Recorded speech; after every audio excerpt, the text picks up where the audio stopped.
Hello అండి, welcome to Lakshmi's kitchen.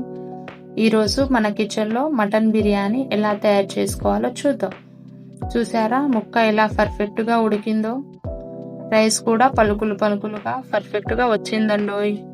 ఎంతో సులువుగా నేను చూపించిన విధంగా ఈ వీడియోని ఎక్కడ స్కిప్ చేయకుండా లాస్ట్ వరకు చూసారంటే ఎప్పుడు వండని వాళ్ళు కూడా ఇంట్లోనే ఈజీగా వండుకోవచ్చు.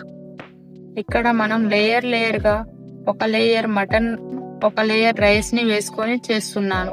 ఇలా చేయడం వలన బిర్యానీ రైస్ అంతా మసాలా బాగా పట్టి బయట రెస్టారెంట్ కంటే బాగా టేస్టీ అండ్ కలర్ వస్తుంది. బిర్యానీ కోసం అన్నిటికంటే ముందుగా రైస్ని నానబెట్టుకుందాం. ఇక్కడ నేను 1/2 kg బాస్మతి రైస్ని తీసుకుంటున్నాను. రైస్ని బాగా 2-3 సార్లు కడుక్కొని అందులోకి నీళ్లు పోసుకొని ఒక అరగంట సేపు నానబెట్టుకోవాలి. ఇప్పుడు బిర్యానీ కోసం నేను ఒక 1/2 kg మటన్ని శుభ్రంగా కడుక్కొని తీసుకుంటున్నాను. 1/2 kg రైస్కి 1/2 kg మటన్ కరెక్ట్గా సరిపోతుంది. ఇప్పుడు మటన్ మ్యాగ్నేషన్ కోసం మిక్సీలోకి అల్లం వెల్లిపాయలు, 5-6 పచ్చిమిరపకాయలు వేసి పేస్ట్ చేసుకుంటున్నాను. ఇలా ఫ్రెష్గా పేస్ట్ చేసి వేయడం వలన భలే టేస్ట్ వస్తుందండి. తర్వాత 4-5 పెద్ద ఉల్లిగడ్డలని, 2 టమాటాలను కట్ చేసి తీసుకుంటున్నాను. పుదీనా కొత్తిమీరలను కూడా క్లీన్ చేసి రెడీగా పక్కన పెట్టుకుంటున్నాను. ఇప్పుడు ఉల్లిగడ్డలు ఫ్రై చేసుకోవడానికి ఏ కుక్కర్లోనైతే మనం మటన్ వండుతున్నామో అందులోనే ఆయిల్ పోసుకొని ఉల్లిగడ్డలను గోల్డెన్ కలర్ వచ్చేంత వరకు డీప్ ఫ్రై చేసుకోవాలి. ఇక్కడ నేను చూపిస్తున్నట్టుగా గోల్డెన్ కలర్లోకి వచ్చాక తీసి పక్కన పెట్టుకోండి.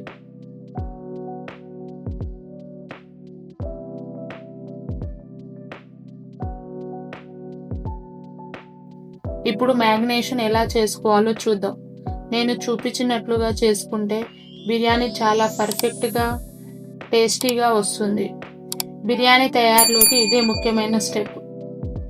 మ్యాగ్నేషన్ కోసం మటన్లోకి ముందుగానే మిక్సీ పట్టుకున్న అల్లం పేస్ట్ని 2 టేబుల్ స్పూన్లు వేసుకోవాలి. తర్వాత 1 టేబుల్ స్పూన్ ఉప్పు, 1 ఫుల్ టేబుల్ స్పూన్ ధనియాల పొడి, 1 full table spoon garam masala లేదా బిర్యానీ మసాలా కానీ, 1/2 టేబుల్ స్పూన్ మిరియాల పొడి, 3 టేబుల్ స్పూన్ల కారం, పిడికెలు పుదీనా కొత్తిమీర వేసి బాగా కలుపుకోవాలి. 5 నిమిషాల సేపు మసాలాలంతా ముక్కల్ని పట్టేటట్టుగా బాగా కలుపుకొని ఒక అరగంట సేపు పక్కన పెట్టుకోవాలి. అరగంట తర్వాత ఇందులోకి 1 కప్పు పెరుగుని వేసుకొని కలుపుకోవాలి. ఇలా నేను చూపించినట్టుగా లేటుగా పెరుగు వేయడం వలన మసాలా ముక్కలకు బాగా పడుతుంది. ఈ సమయంలో టేస్ట్ చూసుకొని కావాలంటే ఉప్పు పడితే ఉప్పు వేసుకోండి.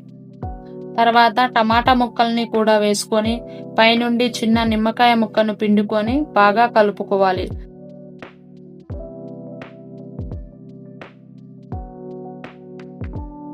ఫైనల్గా మనం చేసుకున్న ఆనియన్ ఫ్రైలోకి సగం వరకు తీసుకొని బాగా కలుపుకోవాలి. మిగతా సగం బిర్యానీలోకి యూస్ అవుతుంది.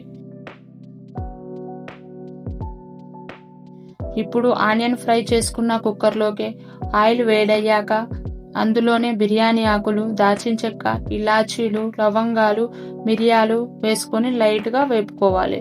ఇందులోకి 1 పెద్ద సైజు ఉల్లిగడ్డలను కట్ చేసి వేసుకోండి. తర్వాత చిటికెడు పసుపు వేసి కలుపుకోండి. ఇలా నేను చూపించినట్టుగా వేగాక ముందే మ్యాగ్నేషన్ చేసిన మటన్ ముక్కల్ని వేసి హై ఫ్లేమ్ మీద ఒక 2 నిమిషాలు, తర్వాత మీడియం ఫ్లేమ్లోకి ఉంచి ఉడకనివ్వండి. ఇలా మీడియం ఫ్లేమ్లోకి ఒక 20 నిమిషాలు ఉడకనివ్వండి. మటన్ ఉడకడానికి టైం బాగానే తీసుకుంటుంది. 20 నిమిషాలకు మటన్ మసాలా అంతా బాగా ఉడికి నూనె వదులుతుంది. ఇప్పుడు ఇందులోకి 1 గ్లాస్ వాటర్ని పోసుకొని కలిపి విజిల్ పెట్టుకోవాలి. మంటని మీడియం ఫ్లేమ్లోకి ఉంచి 5 విజిల్లు వచ్చేంత వరకు ఉడికించుకోండి. 5 విజిల్లు మటన్ ఉడకడానికి కరెక్ట్గా సరిపోతుంది. ఈ విజిల్ వచ్చేంత వరకు ఇదే సమయంలో బిర్యానీ కోసం రైస్ని తయారు చేసుకుందాం. ఒక గిన్నెలోకి నీళ్లను తీసుకొని బాగా మరగనివ్వండి. నీళ్లు వేడయ్యాక బిర్యానీ ఆకులు, సాజీరా, దాల్చిన చెక్క, ఇలాచీలు, లవంగాలు వేసుకోండి. ఇందులోకి 2 టేబుల్ స్పూన్ల ఉప్పు, కొంచెం పుదీనా, కొత్తిమీర, 1 టేబుల్ స్పూన్ అల్లం పేస్టు వేసుకొని ఒక నిమ్మకాయ ముక్కని పిండుకోండి. ఫైనల్గా 1 టేబుల్ స్పూన్ ఆయిల్ని కూడా వేసుకొని బాగా మరగనివ్వండి. మనం వేసిన మసాలాలన్నీ ఒక 5 నిమిషాల పాటు బాగా మరగనివ్వండి. దీని వలన రైస్ బాగా టేస్ట్ వస్తుంది. ఇప్పుడు మనం ముందుగానే నానబెట్టుకున్న బాస్మతి రైస్ని నీళ్లు వంచుకొని వేసుకోవాలి. రైస్ బాగా నానాయి కాబట్టి వెంటనే ఉడకడానికి వస్తుంది.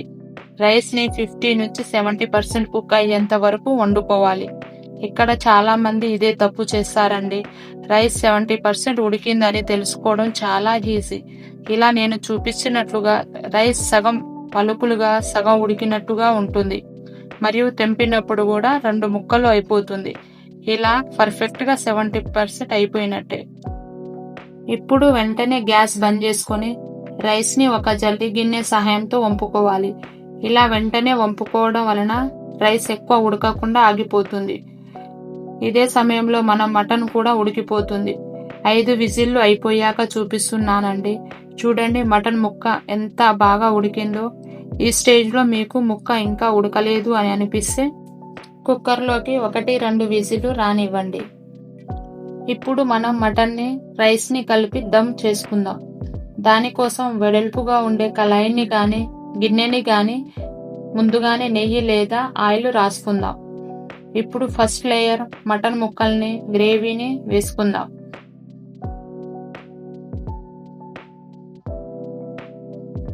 దీనిపైన రైస్ని లేయర్గా వేసుకుందాం.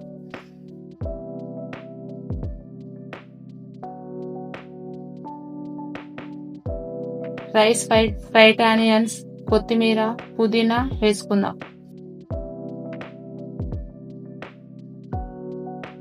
ఇప్పుడు సెకండ్ లేయర్ మటన్ ముక్కల్ని గ్రేవీని వేసుకుందాం. దీనిపైనే మరలా రైస్ని ఇందాక చూపించినట్టుగా వేసుకోవాలి. ఫ్రైడ్ ఆనియన్స్ని, కొత్తిమీర, పుదీనా పైన చల్లుకోవాలి. సేమ్ ఇలాగనే ఫైనల్ లేయర్ కూడా వేసుకోవాలి.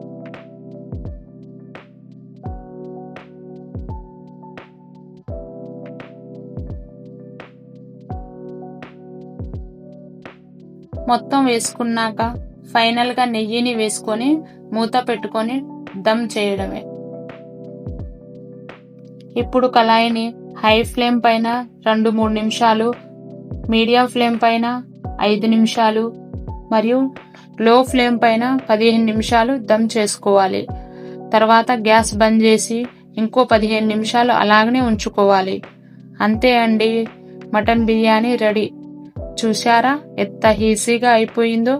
మీరు కూడా ట్రై చేసి ఎలా వచ్చిందో మాకు కామెంట్ చేయండి. ఇలాంటి మరిన్ని వీడియోస్ కోసం లైక్ అండ్ సబ్స్క్రైబ్ చేసుకోండి.